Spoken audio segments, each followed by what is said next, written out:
Oh, and we got plenty to discuss too with the biggest names in the business. Wayne Carey, former superstar for the North Melbourne Footy Club, and of course Damien Barrett, the newsbreaker extraordinaire. Hello, gents. G'day, boys. How are you? Oh, it's been a big day. Duck, let's start with you and discuss what's happened at Richmond. Of course, Daniel Connor's finished, and Dustin Martin 2 weeks. Yeah, look, big surprise. I found out, not before the man next to me here, Damien, but I found out during the day. And it's a massive surprise. And look, it's not about, and there's been all this talk, Grant Hackett's obviously brought it to the forefront during the week, saying that he was taking these particular sleeping tablets. Still not. And now, these two boys have missed training. Now, from all reports, and I'm sure you'll touch on it, yes. Damo will touch on it, is that the penalty is purely off the back of them missing training. Yep. You said it was his last chance. Yep. If Dustin Martin, let's reverse it, and Dustin had been in a little bit of trouble prior, would he be getting sacked right now? I think not. No, exactly. Yeah, we were talking about, I think, Damo, and your memory of footy history is better than mine, but I think it was the great Yabby Jeans who said that you treat everyone everyone fairly, but not necessarily equally at a footy club. Yeah. Well, he told the story about Jason Dunstall being the fat one overseas when he was caught, didn't he? And he said, don't shoot the fat one. So now, I think the equal is better. Like 20 years ago, if you're a superstar, you could get away with whatever you liked, whereas the rank and file. But now it's not quite as... I don't think... the other thing that you have to remember, when you're the more high-profile player at the club, you're under more scrutiny within the media as well. So you're under a little bit more pressure in terms of that. But there is no question that you would be looked after in situations like this. I think on a general term, I think everyone's even. But when it comes to actually sacking, I'm talking sacking. Yes, that's what we're saying. So the absolute last line, there's no question that... Dennis would have never sacked you. Well, I did nothing wrong back then. Oh, my goodness! Damo, where do we start? Well, where could we start? We need another hour and a half here. I tell you what, I never missed training. No, you didn't miss that, and you didn't miss much else. I might have rolled up under the Olympics. Yeah. Well, that was the days when North Melbourne were the best on the field, and they were the best off the field. They were fantastic. Did Dennis ever utter the sentence, the drinking and football don't go together? In fact, there's only one man on this list that can get away with it. Did he actually ever say that, Wayne? Yes, he did. And did you cover for some players over the years where you actually weren't out with them, but they knew that if you told Dennis Pagan you were out with them, it'd be okay? Did you do that once or twice? Yes, or I did. 10 times? I know you did. That's leadership, Purple. That's what it is. He used to call me the old mother hen looking after his little chicks. Chicks.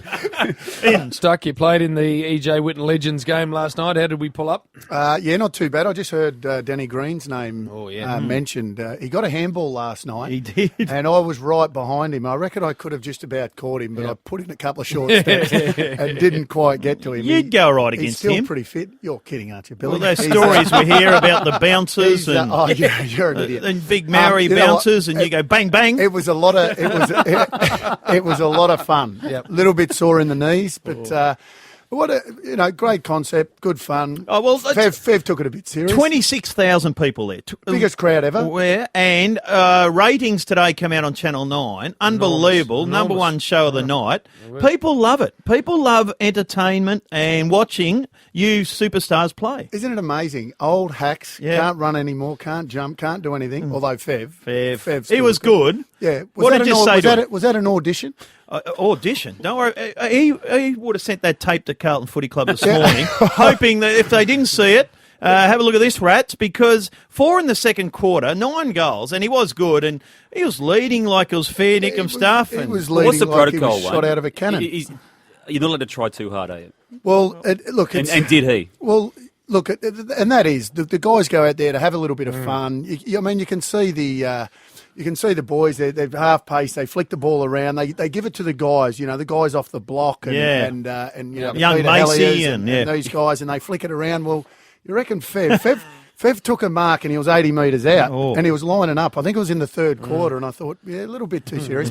And the second thing about your own game, if you played in the modern era, what you did last night, and I know it's a mess around game, but going up into the middle, Do you reckon if you played right now, more and more, a player like yourself would have gone into the middle for spells during games of footy? Yeah, probably. I think that's just the way the modern game is. I think you play more than just one position, and we see Buddy Franklin do it. Jonathan Brown did it quite a bit. Like the 99 grand final, Wayne, when you went in there for about 15 minutes and turned it. I reminded Kuda and Sauce about that little stint in 99 there last night. I said, you remember when I went into the middle, boys? It's a bit like Diesel Williams. Diesel Carey. I tell you what, it was a lot of fun. We had a ball. And did you go out and have a drink? Because that's the best part of it. The boys get around and have a couple of frothies after it. Well, I said to the boys after the game, I said, I'll meet you back at the pub. Yeah. And you know what I did? What? I left. I went straight home and straight did the Phantom because most of those boys, Billy, grew up when they were 26. Yes. Well, I grew up when I was 40. So I did the runner. Good on you, Duck. You're showing a lot of maturity. Well, I've been watching a little bit of the Under-18 Championships on Foxtel. And noticed some good kids. Joe Danaher, is he a first-round pick for Essendon? They going to use... He is. Again, it depends who wants to nominate for him prior to Essendon's pick, but it almost certainly will be have to give up a first-round pick for him. The Danahers are, 6'2", 6'3". How's he ended up 200 centimetres? Is that all the steroids in the chicken? Or... Well, up there. Well, Jim is 6 foot just, and Mrs. B's 5'8". 6. 6? Yep. Perfect. And... Jonathan, their oldest, is 6'5". So how does that work? None of us know. I mean, I said the basketball team must have slid by when we were on tour. Unless you were. Oh, no! That'd be a story. Or Big Causa McKernan. Well, look at Libba. Look at Libba's young bloke. He's taller. Is it the chickens? The chicken? Damien? That's what I heard. That all the chicken, there's steroids in the chicken. We all eat chicken as we. Well, it's got to be something. Well, if you go to a private school now and you look at the year 12s, they all tower huge. over you. They're enormous. They are huge. Could just be evolution. Chicken or not? Even the hosts are bigger. I'll look into it. What was that, Bill? The hosts are bigger. Well, it's got to be something because... Yeah, I know. I don't know where it comes from. I got a joke. We're going to finish up? Ash Chua. Give him a mention, his show. Explain what's happening here, please, because I don't even get what Ash is on about. Is he on his own show? Yeah, he's got his own show. Promotional trail, isn't he? But he's got his own show, the Super Coach show debut. It debuts tonight. Tomorrow night. On Foxtel. On Foxtel. Yep. So Ash has got his own show. He'll need a few cushions in the chair. He's only a little fella. He's loving it though, Bill, isn't he? He's going to be in really tomorrow. Put himself out there this year. He has. He's promotion. He's got his own ESP are looking after him now and promoting him. He's out there. He's the best in the business. He's going to be in here tomorrow on the show too. So you can give him He's coming in tomorrow. He's coming in. No, come on. He is. My idiot mate's texting in saying Matty Capuano. He's a premiership player. Oh, no. They're suggesting it might have been Big Caps that wandered by. I don't know whether you've heard how Bill finishes the show, but he likes to finish it with a joke. Mm-hmm. And then if it falls flat, which nearly every one of them have, we need to get Plastic Bertrand with his famous 70s hit, Ça Plan Pour Moi, to pick the show back up again. So here we go. B, you can laugh, Duck, because everyone else tries not to. Okay. What do you get hanging from an orange tree? What? Sore bloody arms. Duck